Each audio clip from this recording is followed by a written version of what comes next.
COVID-19 is not only a physical health crisis. According to the United Nations, it has seeds of a mental health crisis if action is not taken. After many months of taking control of the situation, many are still left confused and anxious about the uncertainty of things. It is time to revisit the steps that we have taken in the past and commit to a better plan of action for quality of life. Hello, everyone. My name is Gail Reyes Galang, and welcome to our peaceful classroom.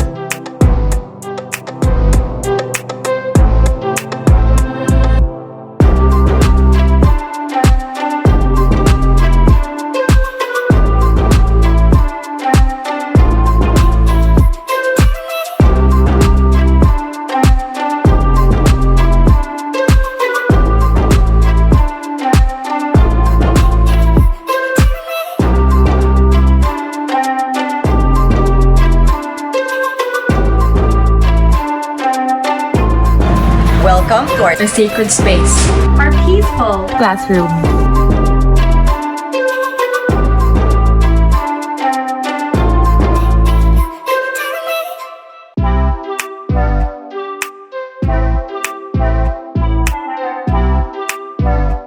Our peaceful classroom is a dedicated space where parents, educators, and other professionals come together to talk about ideas on how to promote positivity and peace within ourselves, our families, and communities.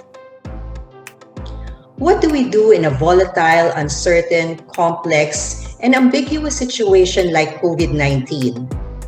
Many parents feel that their job security is always at risk. This is very distressing, most especially if financial resources are stretched, coupled with the anxiety of keeping the family safe from catching the virus. Indeed, we feel tired, exhausted, and worn out as our brains are always on an alert mode as it prepares for the worst. Our children and teens have also become affected by prolonged isolation and social disconnection from their peers. Not equipped with tools to deal with big threats, their coping is insufficient, causing many to feel withdrawn and without motivation. Today, we gathered advocates of positive mental health to talk about building resilience so that we can control the stress that makes people vulnerable to anxiety and depression. Let's listen in to their discussion, only here in our peaceful classroom. So, hello everyone. Welcome to our peaceful classroom. And I'd like to talk about mental health because the second week of October is actually Mental Health Week here in the Philippines, while October 10 is the World Mental Health Day. And it's very appropriate because even the World Health Organization says that although COVID-19 is at first a physical health crisis, if you really look deeper, it has also the becomings of a mental health breakdown. So it's something that we should really talk about these days, especially when families are at home. So we'll focus our discussion on being at home, what it's like to be really at home and being with people 24/7 and not having any. So we're going to talk about families and in particular the relationship between parents and teens during this time of the pandemic. Okay, so with me are our friends from the Department of Psychology from Miriam College, and we're going to be talking about mental health on 6 parts. But for the first one, I specifically want to ask what stresses are commonly experienced by adults. So since we are, adults, and it's easier to be able to really identify what stresses us. And for this one, I'd like to call on 3 of our friends, Nina, Janelle, and Cindy. Okay, so I'd like to introduce Nina. Hi, Nina. Hi, Doc Gail. Yes, Nina is a professor in UE Manila, and she is an RCW counselor. And maybe to keep her less stressed, she listens to podcasts, right, Nina? Yes, Doc Uh, Gail. Hi there. And we also have Janelle Aliana Opaz, and she is currently a values formation coach, an SEL teacher, part-time HR specialist. Hi, Janelle. Jam. He- Hello po, Doc. Okay. Yes. And to relieve her from stress, she likes to brew coffee. Okay, we also have, wow, someone from Bandung, Indonesia joining us. Okay, she's a lecturer at the Maranatha Christian University. Hello, Cindy, Cindy Maria. Hello, Dr. Gail. Hello, everyone. And I learned that Cindy likes watching movies. Okay, so let's have a conversation first, no, with the three of you. What are your causes of stress as adults or people that you know? What do they usually tell you, Nina? I think Doc Gail, on my end, and from people close to me, we all have the same issues. Number one would definitely be the work from home setup because we're all mothers. I mean, from friends, we're all mothers, and that setup really would stresses us out because we cannot really focus on work per se because there are so many things that we could see at home. Like in my case, I try to work near the kitchen. And so when I see dishes not cleaned yet, or I think I need to cook already, or things like that, then it would add to my stress. It would lose my focus. And I end up being irritated already the whole day. So that's really my stress, the work from home setup. Not unlike before that, when I get home, I'm tired. I don't like to look at anything at home anymore, and so I rest. But right now, I see it every day, so I am forced to take a look at it. And then, when I focus on it, I get to not work anymore. And it will ruin the whole day already. So that's about it for me, Doc So Gail. I mean, there's a paralysis there, no? You want to do yeah, something, but you see something else, and then now my mind yes, can't move yeah, forward yeah, until that correct. thing is fixed. Yes, like a simple doorknob. Like the other day, I had to go rush to Ace Hardware because I wanted to fix it already, and so I wasn't able to finish what I needed to finish that time. So simple things now can cause Yes, stress. No, it's something that you cannot unsee and just you can't just like move to what you're doing. No, it's just always at the back of your head. How about Jam? correct.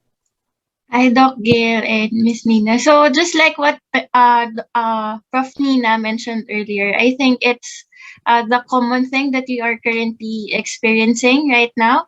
So I think one of the common stresses that an adult experiences now is how we manage to wear different hats one at a time. So the effect of working from home at some point causes us to feel pressured, overwhelmed, and stressed because we often have different roles to take and act all at the same time. So, which can possibly cause burnouts or feelings of being overwhelmed and pressure. And while working from home, we tend to multitask a lot. So we try to jumble our our responsibilities at home, work, with friends, our social life, and even to our personal space or time. And because we're still adjusting to it, there are times that we feel ineffective or we feel that we do not meet our expectations with ourselves or the expectations of other people, and then we tend to criticize ourselves, we tend to talk negatively about ourselves, and because of that we felt so much pressure and stress because of what is happening around us. And another thing I think is that the feeling of uncertainty and the collective grief that we are experiencing right now since the pandemic. So we lost a lot of family members, loved ones, friends, and even the routines that we had before the pandemic. the life that we have, the living that we want to live before. At some point, we can go back there yet at the moment because of the pandemic. So our plans get canceled, and because of that, we try to ask ourselves, is it still worth it to plan things ahead? Is it still worth it that I'm still continuing with this direction, given the difficult and challenging situation? So there are a lot of effects of it. It can be emotionally, physically, mentally, spiritually, and financially sometimes, and even economically with what's happening around us. Okay, thank you, Jam. Yes, that's true. No, aside from the many hats that we wear, we are also experiencing grief, collective grief. Like when you wake up in the morning, sometimes the first conversation goes something like this: Do you know so and so? Because now their family has COVID, or he or she already passed away, and then you realize, what, I was just talking to them last time. So how can things change so quickly? And aside from that one, you also have other types of losses that we um, grieve on, right? Okay, how about Cindy? How are things there in Indonesia? Same Okay. stresses? Yeah, it's so stressful situation also in Indonesia. Like everyone has different stress triggers for themselves. But for adults, usually work or their responsibilities are the main source of stress until this day. Yeah, like for example, there is so many during this pandemic. There is many adults lost their jobs. Yeah, there's very stressful.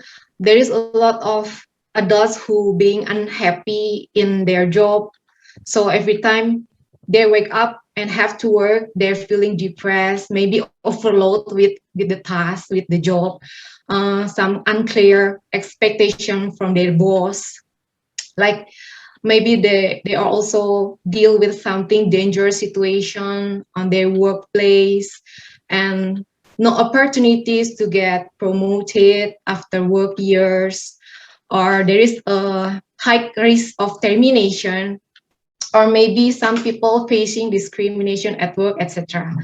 Yeah, sometimes I think the stress comes from also from the inside of ourselves rather than the outside. Yeah, you can stress yourself out just by worrying about things, including things that are actually positive in your life, can be stressful gitu. Just like such as facing your wedding day on this pandemic situation, newborn in the family, a promotion on that requires moving house to another town, or anything can be a stressor. There is so many triggers to be a Yes. stressor. Yeah, Cindy, Yes. that's right. A lot of economic insecurity is happening right now. And you're right, even something that used to be very positive is now seen as a source of stress. Like for people who are going to get married, that's such a joyful event. But now, even the planning, getting people to come, or the uncertainty of maybe reserving a place, a venue, is it going to push through or not? Because um, well, here we have the ECQ and the GCQ, the community quarantines are also very unpredictable. So thank you for sharing that. So now I'd like to go on to a second question, and I'm going to call our other friends for this one, Echo, Vaughn, and Rach. And I'd like to talk about teens this time. Specifically, what do you think are the common sources of stress for teens or young adults? Um, and I'd like to say hello to Rach. Hi, Rach is a sales account manager and content creator. And I'm glad that during the pandemic she's been practicing yoga. Hi, Rach. That Hi, really helps a Doc. lot. And we have Vaughn, who is a psychologist and a police lieutenant. Okay, So she works in the Philippine National Police, and her hobby includes running 5 to 7 kilometers every other day. So I wonder how long that takes you to run to cover that. And we have Jericho D. Medel, who is also a psychologist, and he works at the National Center for Mental Health.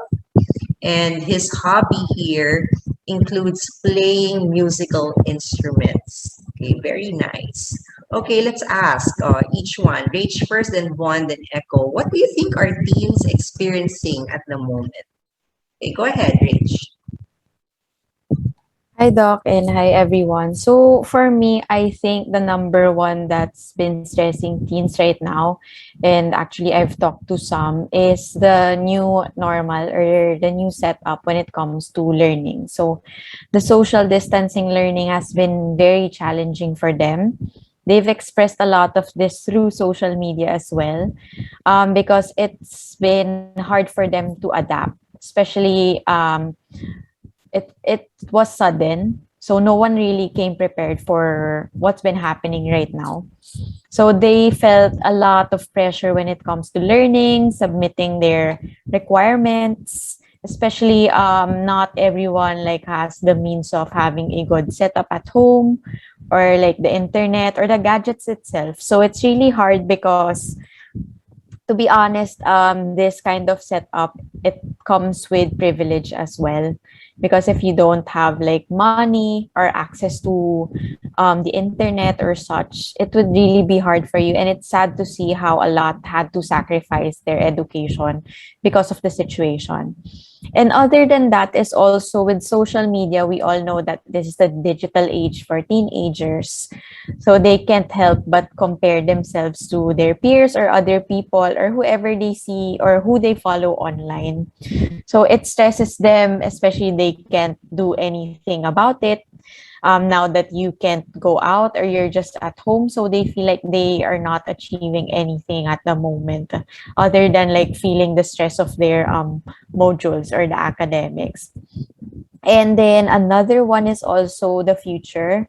I've heard this so much from the teenagers, especially those who had to sacrifice their graduation, those who are excited to go to college as well, because they never felt how it was like, because it's already your last year. So not being able to see your friends, aside from stress, it also caused them anxiety, depression, and also sadness. So I think that one is they're really anxious of the future, like what will happen after the pandemic for them, like how will it be like after 2 years, especially the situation here in the Philippines where we don't have face-to-face classes just yet, and we don't know what the future holds for the Filipino teens. So that's for me, Doc.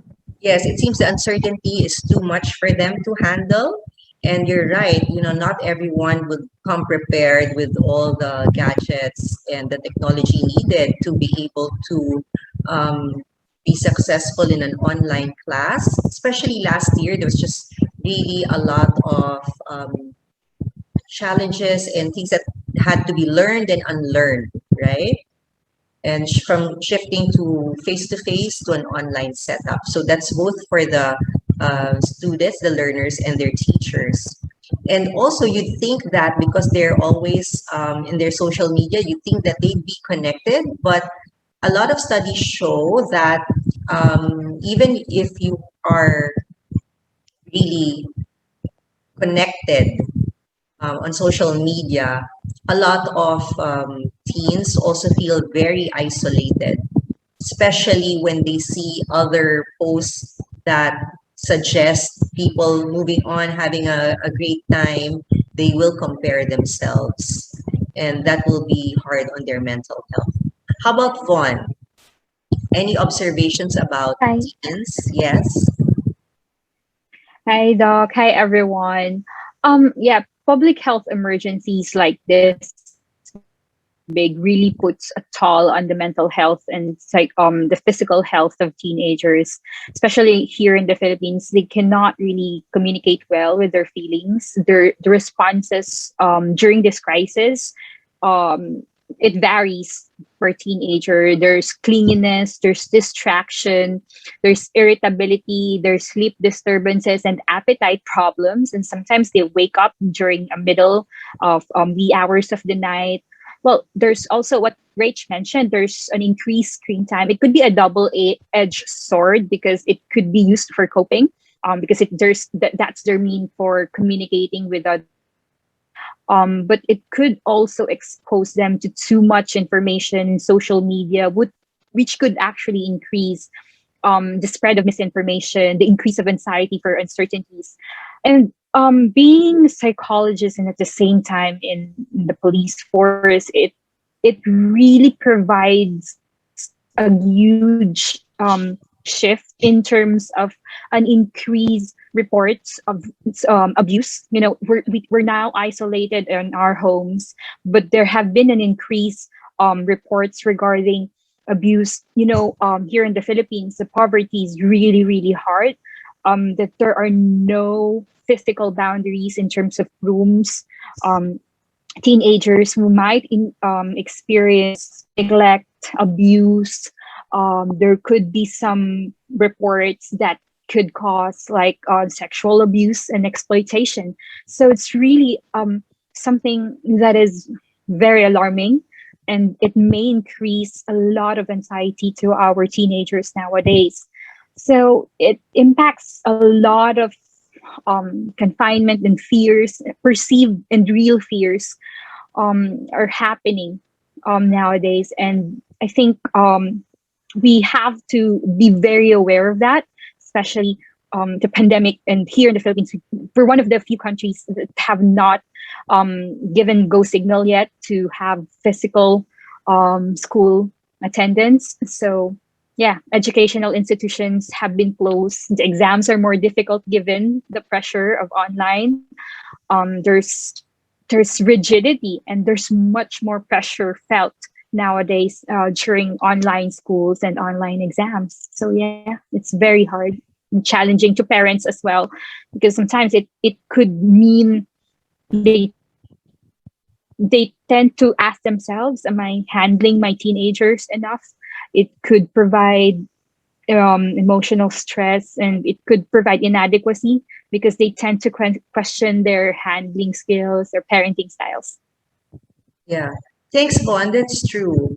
If there are some maybe adversities inside the home, people who are members who are in conflict with each other, the more it gets magnified right now that everyone's at home. And that's right, the instances of abuse, whether it's physical, emotional, psychological abuse, will probably be very high these days because there are just limited choices and really no escaping to it. So that's a very sad reality. Okay, how about Echo? Hi, Hello, Echo. hello po. Hello, Doc.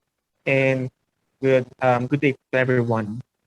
In addition to what Miss Rach and Miss Avon had said, adolescents, common stresses of adolescents these days, issues related to pandemic, especially a death of a loved one.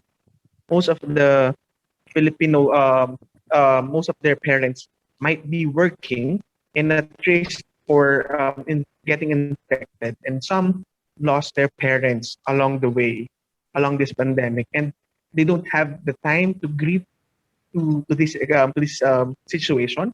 And also, in addition to that, this may affect their mental health because the period of grief and bereavement during these days are very short. Some have only time for 3 days of awake for their parents, and they cannot do a gathering to reminisce of the life or to celebrate the life lost. And also, there's still health protocol and risk limitations, no, for these teens. No?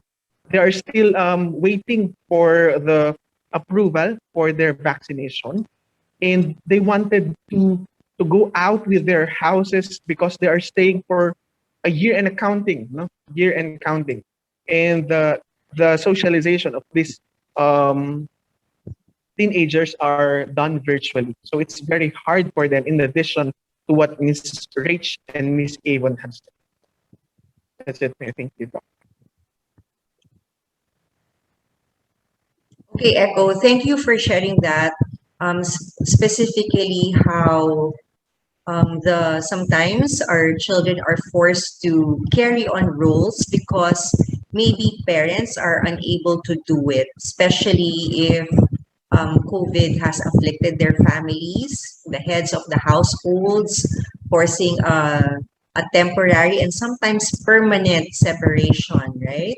And the kids are not really trained for adversity, okay? Especially maybe those who are privileged, who are just used to going to school and doing their own thing. Now they are forced to confront, caring for their families, caring for their siblings, managing the household because their parents are not around, and that's quite a big responsibility for them, to handle right away. So thank you for that.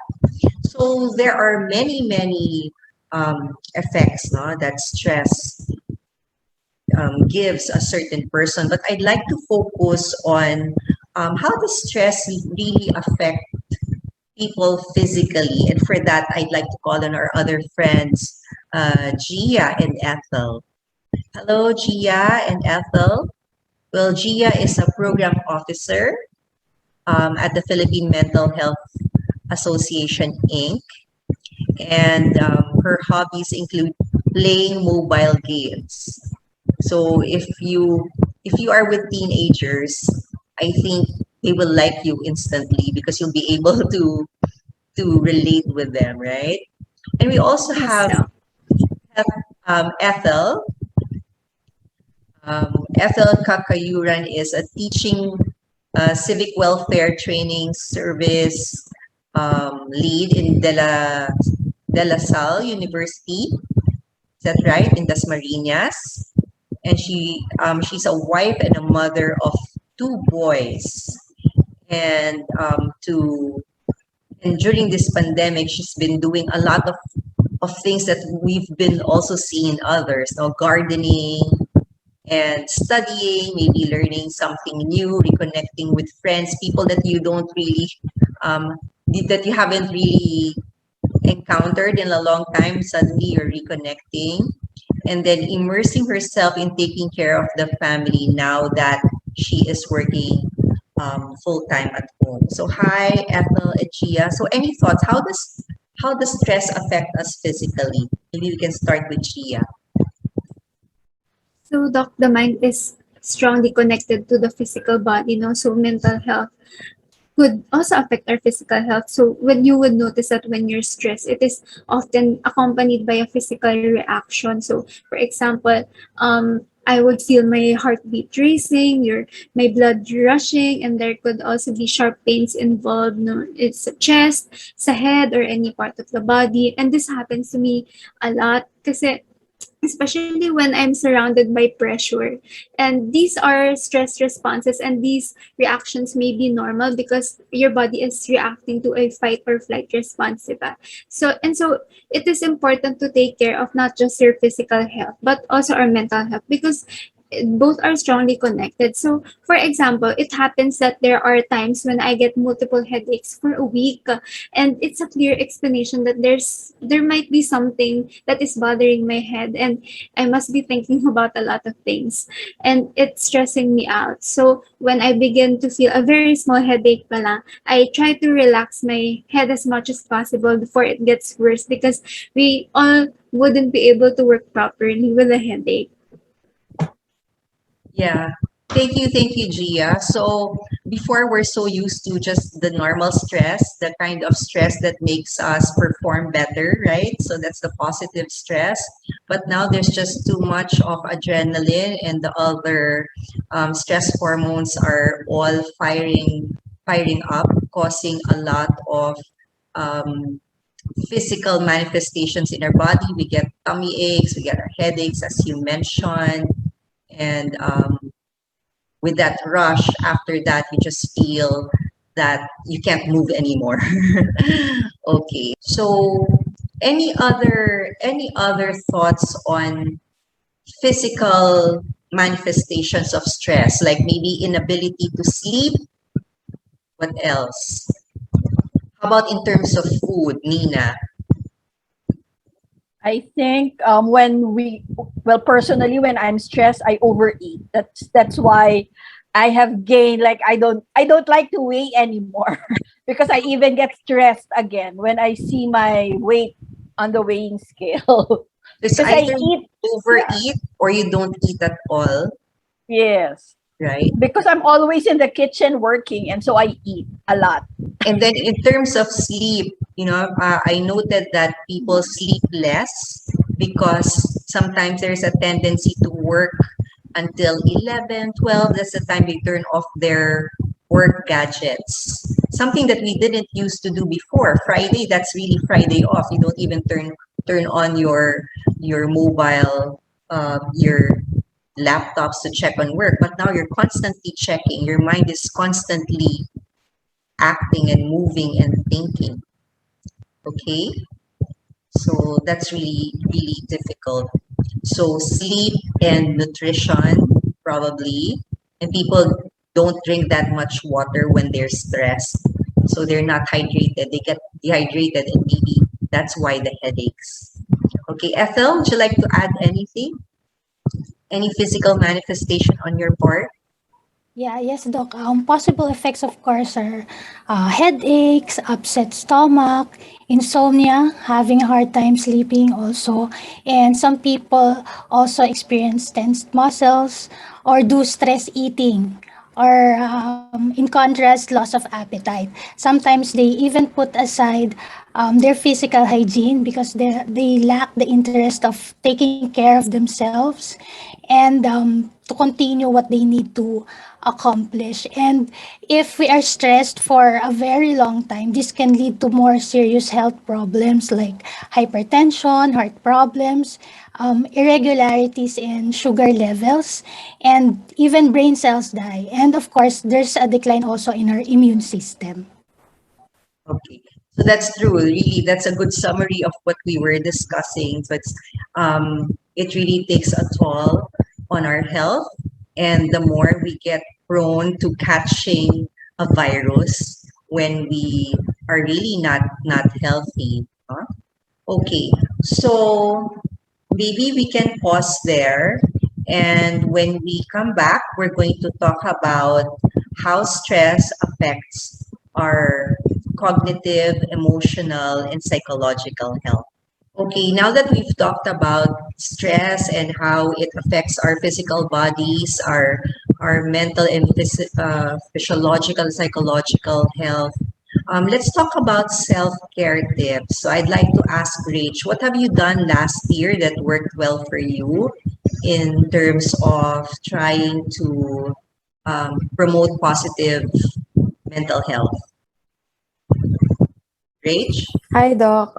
For me, even before the pandemic, actually, I tried incorporating meditation and practicing yoga in my routine. So when the pandemic started and we're all just staying at home and it was really hard to deal with the uncertainty, I think there was really a beauty in stillness. So doing these two was a really grateful tool for me when it comes to my self-care.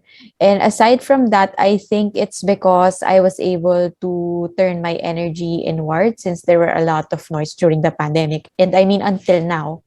So I really focused on what I was feeling. I was listening to my body and of course reminding myself to not be too hard on like my decisions or what I've been doing at the moment. And aside from that, I also had more time to read books because before when I was working full time and like most of my time was with like traveling, driving like 6 hours a day, so it was really tiring.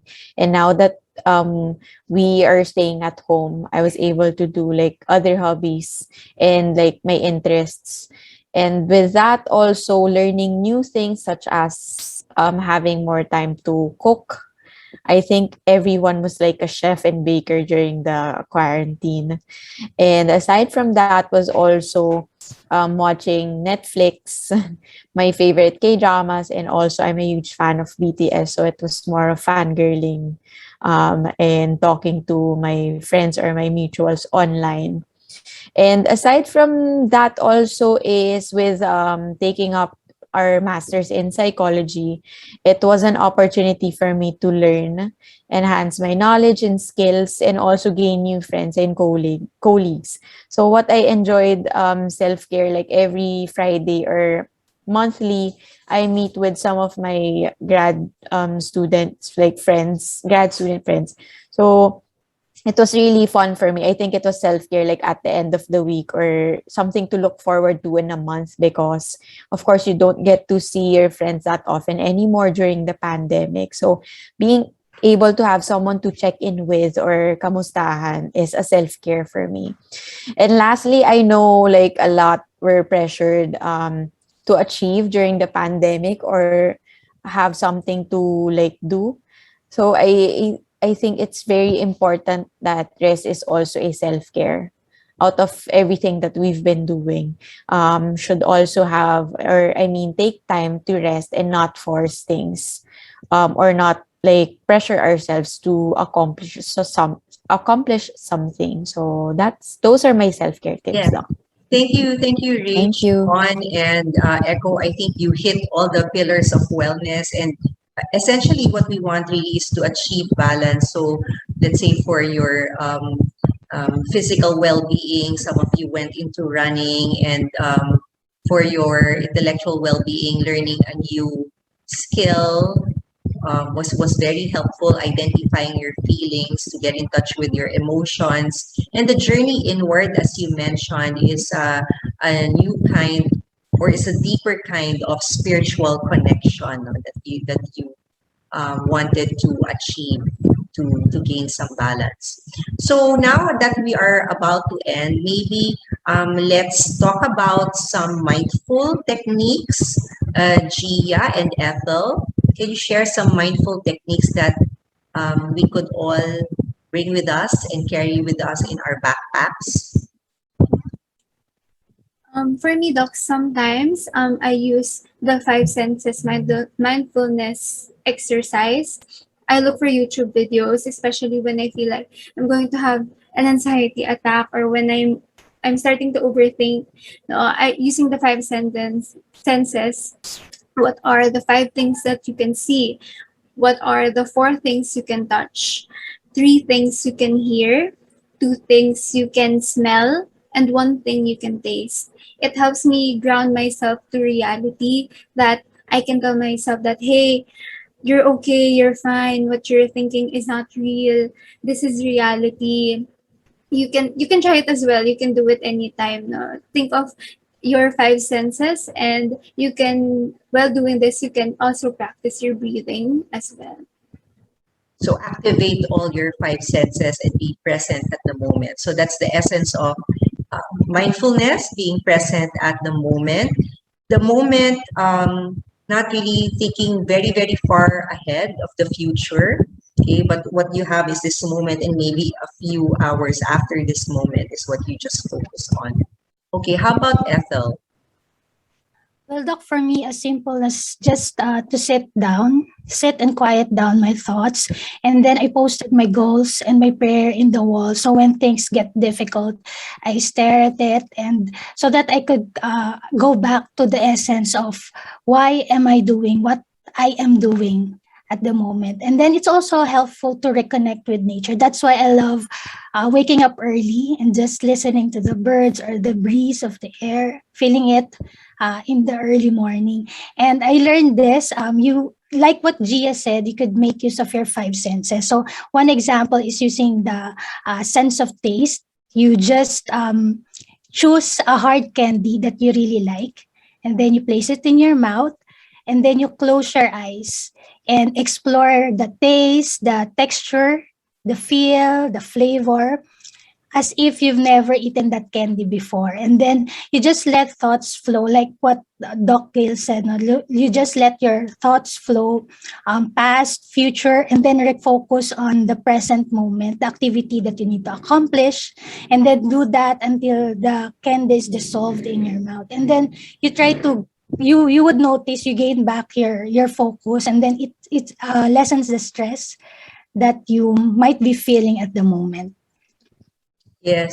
So thank you, Ethel. Thank you, Gia, for that. I think it's very important to be kind to yourself, okay, so that when you achieve maybe balance and oneness, then you can be a better person who can help others.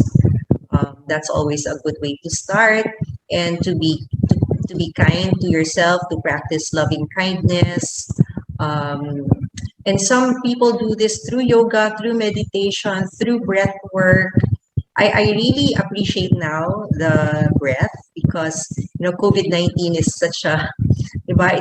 It's a breathing respiratory issue. So now people are really grateful to wake up.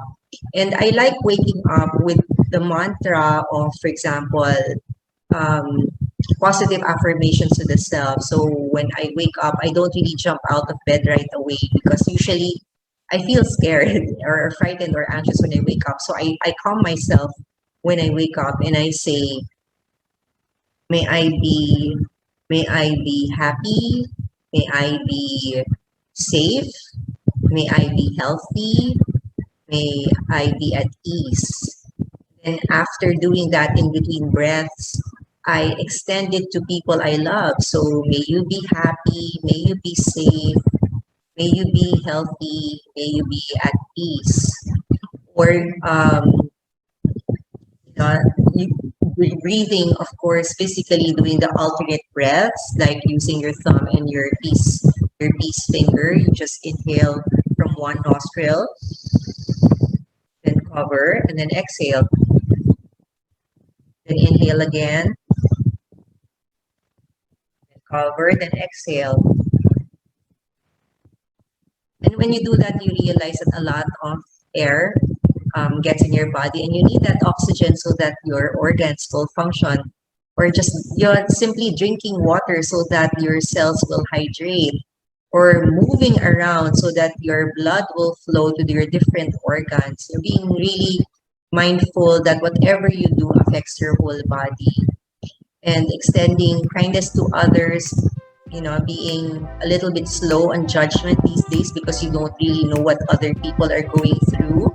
So for people at work, just be very careful, because the people that you're talking to might be experiencing a very, very low point in their lives, and you don't know it. So practice empathy, right? Active listening, not really trying to offer solutions. Sometimes we just need to be there for each other. So I think that's the only time we have, and I thank you for sharing this space with me. These are things that we need to remind ourselves often, because in the busyness of the day, we can really get lost in it. And it's always good to surround yourselves with positive, like-minded people, and perhaps to take a break from people who will not, give you that inner peace.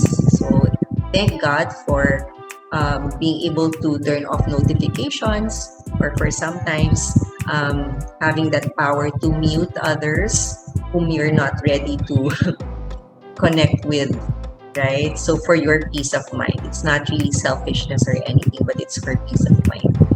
So with that, everybody, I thank you for sharing the space again, and I wish you well. May you be happy, safe, healthy, and at peace. Bye, everybody. Thank you, Doc. Thank you, Bye, Doc. Doc. Bye, everyone. Whenever something is unknown, uncertain, and unexpected, our feelings of dread and discomfort cause our minds to overthink. Some thoughts are catastrophic, filled with what if scenarios that cause panic, increase anxiety, worry, and tension. The effects can be seen in our physical health through headaches, back and stomach aches, elevated heart rate, high blood pressure, and the lowering of our immune system. Intellectually, we find difficulty concentrating, and sometimes being filled with emotions lead to poor judgment and decision making. This mental fog aggravates our worry, fear, low mood, feelings of hopelessness, loneliness, and unhappiness. There is so much grief going on every single day. But instead of looking at it as my grief or your grief, perhaps we can view it as our grief so that the feelings are somehow dispersed in this collective grieving. As discussed by our mental health advocates, we need to increase our endurance, sustain our coping. We can do this by practicing self-care or making a deliberate or intentional action that set boundaries so that there is space to achieve something, connect meaningfully with others, and enjoy the gift of time together with our families. So, take the time to reflect on the protective factors that we've managed to begin with last year. And perhaps ask ourselves, am I a resilient person, capable of managing a resilient home, a resilient team, and a resilient workplace? Let us remember that we cannot hope to experience peace in the world if we do not have peace in our lives. Thank you for sharing this space with me, only here in our peaceful classroom.